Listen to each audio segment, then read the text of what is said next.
Olá, pessoal! Nesta aula estudaremos o sujeito, primeiro dos 9 termos da oração, que analisaremos detalhadamente. Começaremos pela definição, e atenção especial a definições corriqueiras de sujeito, mas que são bastante problemáticas. Em seguida, trataremos da identificação do sujeito. Em primeiro lugar, é importante saber se existe sujeito na oração, e para isso é importante estudar os verbos impessoais. Mas se existe sujeito na oração, de que tipo ele é? Estudaremos o que é o sujeito indeterminado, o que é o sujeito determinado e o que é o sujeito oculto. Vamos à aula? Temos aqui 3 definições do que seria o sujeito da oração. Termo que realiza a ação do verbo, termo sobre o qual o predicado informa algo e termo com o qual o verbo concorda. 2 delas são problemáticas e a outra é um tanto vaga, mas não apresenta as deficiências das anteriores. Vejamos uma a uma. Termo que realiza a ação do verbo. Ok. Esta é uma definição que escutamos bastante por aí. A maior parte dos verbos expressa ações, logo, quem realiza a ação do verbo é o sujeito. Verdade, muitas vezes ocorre exatamente desse modo. Todavia, é uma definição problemática e enganosa, porque nem todo verbo declara ação. Existem verbos que exprimem estado, e na voz passiva analítica, o sujeito é paciente da ação verbal. Joana é bela, período simples com verbo de ligação. O verbo é não está indicando uma ação realizada por Joana, seu sujeito, mas sim um estado, o de ser bela. Joana foi assaltada. Joana é o sujeito e foi assaltada é uma locução verbal que exprime ação. Reparem com atenção, mas é Joana quem realiza a ação de ser assaltada? Não, Joana é sujeito paciente da ação. Então, cuidado com essa definição. Não é correto dizer que em 100% dos casos, o sujeito é o ser que realiza a ação do verbo. Segunda definição. Termo sobre o qual o predicado informa algo. Das 3 definições, esta é a mais acertada, mas, para a compreender satisfatoriamente, teremos que saber o que é predicado, assunto da próxima aula. Terceira definição. Termo com o qual o verbo concorda. Novamente, uma definição problemática. Nem sempre o verbo concorda em número e pessoa com o seu sujeito. O verbo ser, por exemplo, pode concordar com o predicativo plural e não com seu sujeito singular. Vejam, minha vida são esses desafios. O sujeito é minha vida, singular, e o predicativo é estes desafios, plural. Com qual termo o verbo concordou? Com o predicativo, ficando no plural. À medida que apresentarmos as classificações do sujeito, ficará cada vez mais fácil de identificá-lo. Não é um termo da oração que apresenta maiores dificuldades, basta ter atenção. Antes de sair procurando o sujeito, é preciso saber se há sujeito na oração. Embora seja considerado um termo essencial da oração, não há sujeito nas orações que apresentam verbos impessoais. Veremos aqui 7 casos de impessoalidade. Verbo haver, significando existir, fazer, ocorrer e acontecer. Há 5 pessoas na sala. O verbo haver está empregado no sentido de existir, logo não há sujeito. 5 pessoas é objeto direto. Notem que o verbo ficou no singular. Há décadas eles são rivais. Agora o verbo haver no sentido de fazer, também impessoal e novamente no singular. Houve fatos constrangedores no evento. Houve como sinônimo de ocorreram. Observação 1. O verbo existir é pessoal, portanto, atenção à concordância. Há animais na floresta. Há, verbo impessoal, que fica no singular. Animais é o seu objeto direto. Agora trocamos haver por existir. Notem as diferenças. Existem animais na floresta. Existem fica no plural, pois é verbo pessoal e deve concordar com seu sujeito, animais. O mesmo que foi apontado aqui vale para o verbo ocorrer e acontecer, certo? Observação número 2. O verbo haver leva sua impessoalidade para as locuções verbais. A impessoalidade é contagiosa, pessoal. Deve haver e não devem haver alternativas mais sábias. Alternativas mais sábias é objeto direto da locução verbal. O verbo fazer, apontando tempo ou temperatura, faz 5 anos que parti. Faz 30 graus no Rio de Janeiro. Notem que o verbo, por ser impessoal, também fica no singular. O verbo ser, indicando horário, data ou distância. São 3 horas da manhã, eram 5 de agosto, são 12 quilômetros até o alvo. Percebam que em todos os exemplos o verbo ser ficou no plural. Atenção, o verbo ser é impessoal, porém concorda com o predicado. Muito cuidado com isso, certo? Verbo estar, indicando clima e tempo. Está frio, está abafado, está cedo. Todos empregos impessoais do verbo estar. Os verbos que denotam fenômenos naturais, chover, ventar, nevar, amanhecer, trovejar e muitos outros, são impessoais. Anoiteceu em Porto Alegre. Choveu a noite toda. Ventava forte no sul do estado. Em todos os exemplos, os termos restantes não são sujeitos, são meros complementos. Em Porto Alegre, não é sujeito de anoiteceu, indica apenas o lugar da ação. A noite toda também não é sujeito, mas um adjunto adverbial de tempo. Forte e no sul do estado apontam o lugar e a intensidade da ação do verbo ventava. Agora, atenção! Se empregados em sentido metafórico, figurado, esses verbos são pessoais. Choveram vaias. O sujeito é determinado e simples, vaias. Importante observar que o verbo deverá fazer a concordância com o seu sujeito.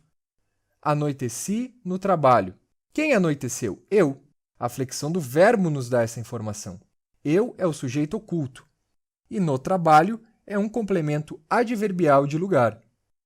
Resumindo, em sentido literal, denotativo, os verbos que exprimem fenômenos da natureza são impessoais. Se empregados em sentido figurado, são pessoais e possuem sujeito, ok?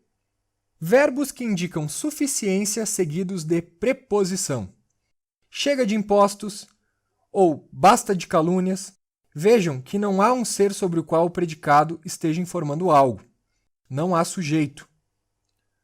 Último caso de verbos impessoais. Passar, indicando tempo transcorrido. Passava das 7 horas. Não há sujeito nessa oração. Então, esses são os casos de sujeito inexistente. Se a oração não se enquadra em nenhum deles, é porque existe sujeito e precisamos identificá-lo e classificá-lo. O sujeito pode ser indeterminado. Existe sujeito, porém não é possível o identificar. Vejamos quando ocorre sujeito indeterminado. Com verbos na terceira pessoa do plural, sem agente explícito. Prepararam pratos deliciosos. Quem preparou? Alguém preparou, mas não sabemos quem. Furtaram o celular de Otávio. Alguém furtou, mas não sabemos quem foi. Há sujeito, mas não temos como identificá-lo. Daí o nome de indeterminado. O fato de o verbo estar no plural não quer dizer, pessoal, que necessariamente a ação de preparar, de furtar, foi cometida por 2 ou mais pessoas, certo? Pode ter sido uma única pessoa. Próximos casos de sujeito indeterminado. Verbos na terceira pessoa do singular, mais se índice de indeterminação do sujeito. Mas quais verbos na terceira pessoa do singular? É qualquer verbo? Não. Com verbos de ligação, verbos intransitivos, verbos que têm um objeto direto preposicionado e verbos transitivos indiretos. Se aparecerem esses 4 casos na terceira pessoa do singular e forem acompanhados pelo se, índice de indeterminação do sujeito, teremos sujeito indeterminado. Vamos aos exemplos.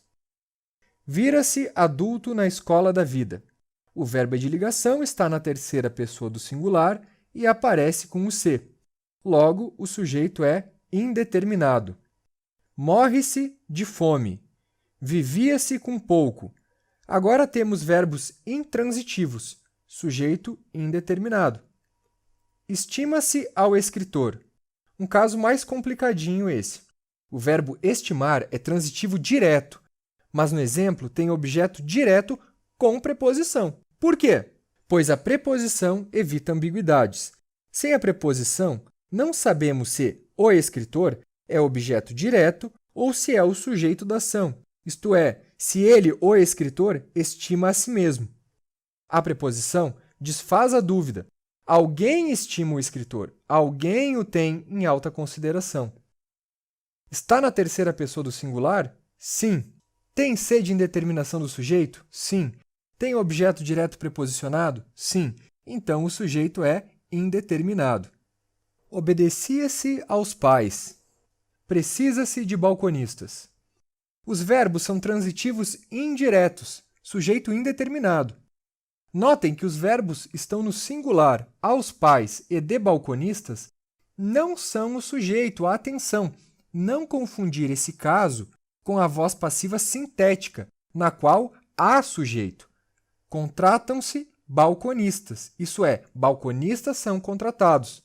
O sujeito é balconistas, e se há sujeito, o verbo deve com ele concordar. Por isso, contratam-se no plural e não contrata-se no singular. Uma observação: o se aí é pronome apassivador. Finalmente, certos casos de verbo no infinitivo impessoal. Cantar no chuveiro alivia o estresse. Não há como identificar o sujeito de cantar. Última observação sobre o sujeito indeterminado. Não se devem considerar os pronomes substantivos indefinidos como sujeito indeterminado. O pronome será sujeito determinado. Alguém entrou no prédio. O sujeito não é indeterminado. O sujeito é o próprio pronome indefinido alguém. Ninguém apresentou justificativa. A mesma coisa. O pronome ninguém é sujeito da oração. O sujeito determinado pode ser simples ou composto. O sujeito simples possui apenas um núcleo. O famoso restaurante francês servia refeições saudáveis. O sujeito da oração é o famoso restaurante francês, cujo núcleo é a palavra restaurante. Cuidado para não tomar os complementos do núcleo como outros núcleos. Famoso e francês são adjetivos, sintaticamente adjuntos adnominais, que estão qualificando o substantivo restaurante. Próximos exemplos. Era necessário que fosse daquele modo. Convém revisar a matéria. Em ambos os exemplos, o sujeito é uma oração, que fosse daquele modo e revisar a matéria. Nesses casos, o núcleo é todo o sujeito oracional, ok? Reparem também que o sujeito não precisa estar posicionado antes do verbo, como no primeiro exemplo. O sujeito composto possui dois ou mais núcleos. O aluno e o professor entraram na biblioteca. Os dois núcleos são aluno e professor. Observação: um pronome oblíquo pode ser sujeito determinado de um verbo no infinitivo. Isso ocorre com os verbos causativos, deixar, mandar, fazer, e os sensitivos, ver, ouvir, sentir e outros. Mandei-o voltar.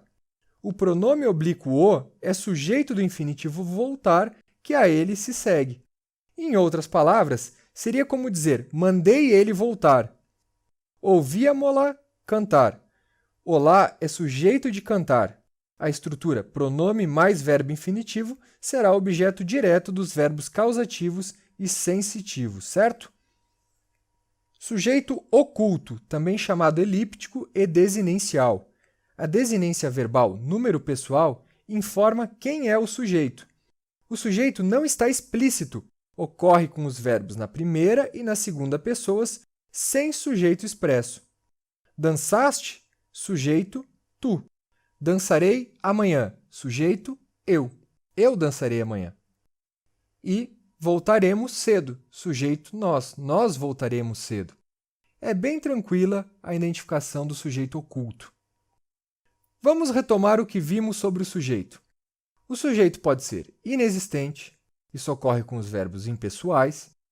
Se existir sujeito, ele pode ser indeterminado, determinado, simples ou composto, dependendo do número de núcleos, e oculto. Fechamos o estudo do sujeito. Na sequência, trataremos do predicado. Se você gostou da aula, não deixe de curtir o vídeo e se inscrever no canal. Bons estudos e até a próxima!